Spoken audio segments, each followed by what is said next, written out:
Kata kunci bertambahnya nikmat cuma satu, syukur. Itu saja. Allah akan tambah. La in syakartum la azidannakum. Kalau kalian syukur saya akan tambah. Wa la in kafartum inna adzabi lasyadid. Kalau kalian kufur maka azabku akan pedih.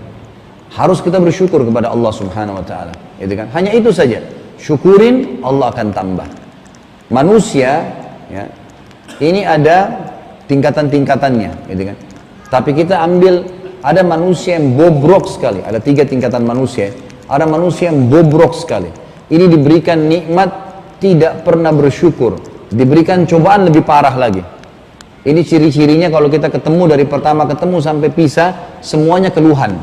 Istri saya begini, suami saya begini, mobil saya begini, rumah saya begini, pembantu saya begini, semua keluhan. Nggak pernah lisannya bilang alhamdulillah. Ini manusia bobrok nih. Apalagi kalau datang cobaan, tambah mengeluh. Mungkin flu satu kampung tau kalau dia flu, gitu kan? Jadi ini masalah orang ini. Tidak akan pernah bisa bertambah nikmat Allah padanya.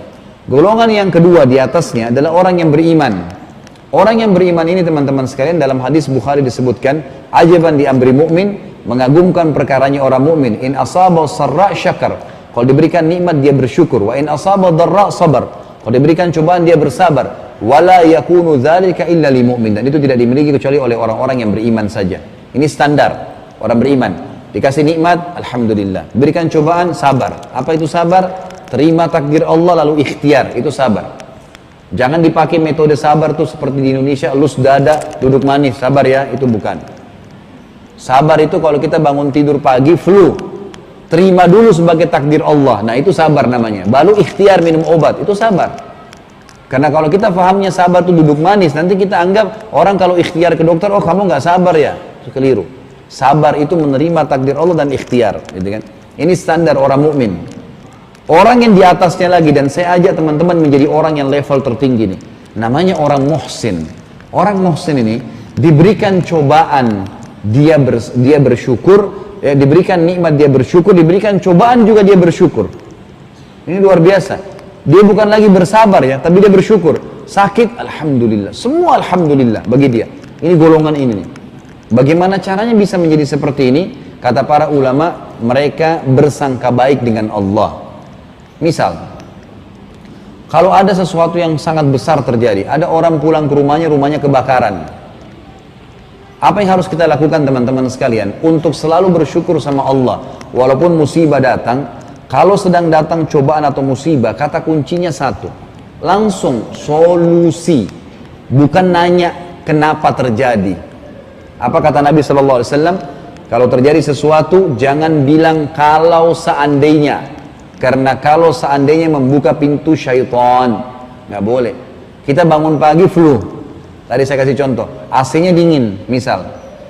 Kalau kita bangun sudah flu, takdirnya Allah sudah terjadi, maka kita bersabar, bisa menerimanya. Baiklah, saya terima takdir lalu saya ikhtiar. Ini golongan yang kedua tadi. Golongan yang ketiga yang di atas lebih tinggi, begitu dia flu, alhamdulillah. Dia bersyukur sama Allah Subhanahu wa taala. Dia bukan cuma bisa sabar, tapi dia bersyukur dengan flu itu. Dia terima, gitu kan, sebagai takdirnya Allah Subhanahu wa taala, dan dia bersyukur Allah berikan cobaan. Karena dia tahu orang yang diberikan cobaan akan membersihkan dosanya. Kata Nabi SAW dalam hadis, tidak ada yang menimpa muslim dari capek, letih, gangguan orang, bahkan duri yang menusuk tubuhnya, kecuali akan menjadi pembersihan dosanya. Jadi memang itu pembersihan dosa.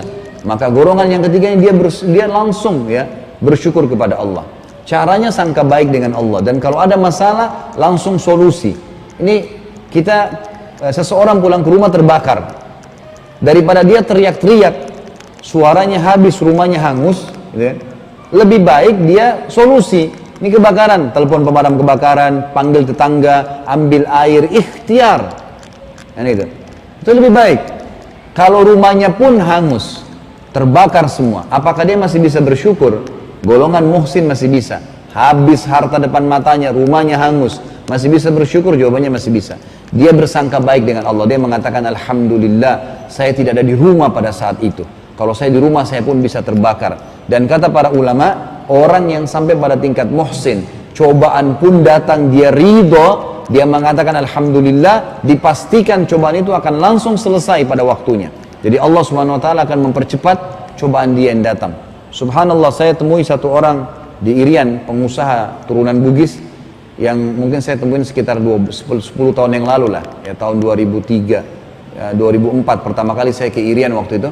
Saya cerita tentang materi ini, kemudian dia cerita sama saya, dia bilang, Ustadz, saya ini waktu datang ke Irian tahun lalu, 2 tahun lalu dia bilang, saya nggak ada modal apa-apa, modal dengkul, nggak ada uang, ngojek, ngantar motor orang, kerja, angkat-angkat barangnya orang, sampai 1 tahun saya punya modal, 60 juta modal saya punya rumah dari kayu, kebetulan saya diunjang makan di rumah dia. Ini rumah ini seperti ini, rumah kayu dia bilang. Saya makan di sini, saya tinggal sampai modal saya 60 juta. Tiba-tiba satu malam kebakaran. Gak tahu dari mana dia bilang, kebakaran semua. Yang bisa selamat cuma saya, istri saya sama anak saya. Semua barang dagangan habis, rumah semuanya habis, 60 juta itu habis semuanya. Padahal itu besar sekali buat saya, dia bilang. Tapi apa yang Ustadz ceritakan itu, dia bilang, saya belum dengar tapi saya langsung lakukan pada saat itu. Saya bilang kalau saya nyesal percuma, gak ada gunanya. Sudahlah. Lalu dia bilang saya berdoa, ya Allah mudah-mudahan kalau memang ada uang haram situ, ya gantikanlah dengan yang halal. Dia bilang saya terus langsung berusaha setelah itu ikhtiar lagi. Dalam 1 tahun Ustadz, ini rumah yang Ustadz lihat sekarang, ini rumah dulu yang terbakar. Saya udah bisa bangun, bahkan saya bisa beli tanah di sebelah 2 petak lagi, saya kontrakin sekarang. Semua modal dagangan saya kembali dalam setahun, saya tinggal ikhtiar. Ternyata Allah ingin menguji saya pada saat itu dan saya coba lalui. Dan dia lalui dengan kalimat Alhamdulillah. Bukan dia lalui dengan kesabaran saja. Dia terima, dia mengatakan Alhamdulillah. Ini penting sekali, tingkatan tertinggi adalah orang-orang yang memang jelas dia mensyukuri semua keadaan. Ingat, kalau kita diberikan nikmat, lihat orang yang di bawah kita. Kalau kita diberikan cobaan, lihat orang yang di atas kita. Itu kaidah pentingnya. Kalau kita diberikan motor, jangan lihat orang yang punya mobil, kita tidak akan bersyukur. Tapi lihat orang yang masih jalan kaki atau pakai sepeda. Kita jalan kaki pun tidak punya kendaraan, ada orang yang kakinya pincang, kakinya nggak ada, kita masih pakai kaki, masih ada, dan seterusnya. Lihat orang yang di bawah terus. Kata Nabi SAW, kalau Allah berikan nikmat kalian, lihat orang yang di bawah kalian akan membuat kalian bersyukur. Karena syukur password bertambah, gitu kan? Maka harus sampai ke situ dulu. Dan ya, kalau kita diberikan cobaan, lihat orang yang lebih berat. Kita bangun tidur flu. Ada orang di luar sana flu dan demam. Kita flu dan demam, lihat orang yang flu, demam dan rematik. Kita flu, demam, rematik, ada orang flu, demam, rematik, stroke lagi, gitu kan. Kita stroke berkumpul semua, ada orang meninggal, lebih berat, gitu kan. Nah, memang kehidupan dunia begitu, itu kaidahnya.